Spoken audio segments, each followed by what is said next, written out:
Hello viewers, আসসালামু আলাইকুম। কিভাবে একটি ছবির ব্যাকগ্রাউন্ড রিমুভ করবেন খুব সহজে সেটা আজকে দেখাবো। শুরুতে Google Chrome এ চলে আসবেন। আসার পর এখানে সার্চ করবেন রিমুভ বিজি। এই যে ১ম এ চলে আসবে রিমুভ বিজি, এখানে ক্লিক করবেন। ক্লিক করার পর এরকম একটা ইন্টারফেস চলে আসবে।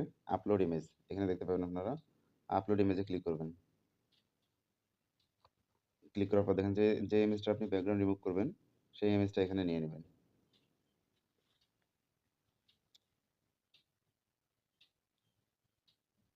একটু সময় নেবে এখানে। এই যে পেছনের ব্যাকগ্রাউন্ডটা চলে গেল। এখন আপনি ইচ্ছে মতো আপনার ব্যাকগ্রাউন্ড দিতে পারবেন। নতুন করে ব্যাকগ্রাউন্ড এখানে দিতে পারবেন। সেজন্য এই যে প্লাস আইকনে ক্লিক করবেন। ক্লিক করার পর দেখেন অনেক ইন্টারফেস আছে এখানে, এগুলো আপনি এড করে দেখতে পারেন। তারপরে যে অনেক সিস্টেম আছে এখানে, আপনি যে ব্যাকগ্রাউন্ডটি আপনার পছন্দ হয় সেটা এখানে দিতে পারবেন। দিয়ে দেখতে পারবেন যে কোনটা আপনার সবচেয়ে বেশি ভালো লাগে। সেটা আপনার নিজের পিকে এড করতে পারবেন। ধরুন আমি এটা দিব। জি। মনে হচ্ছে অরিজিনাল ভিডিও এবং আপনি কোনো এক সৈকতে গিয়ে ছবিটি উঠেছেন। তো এভাবে আপনি আপনার যেকোনো ইমেজ এডিট করতে পারেন। বা ভালো কোনো জায়গার লোকেশনে আপনি আপনার পিকটা নিয়ে গিয়ে এডিট করতে পারবেন। এবার দেখাবো কিভাবে আপনি যদি এখানে ডান দিতে পারেন, এই ডানে ক্লিক করবেন। তারপরে যে ডাউনলোড এইচডি, এই ডাউনলোড করবেন। ডাউনলোড করে এখন এটা ফেসবুক মানে যেখানে ওয়ালপেপার হিসেবে ইউজ করতে পারবেন।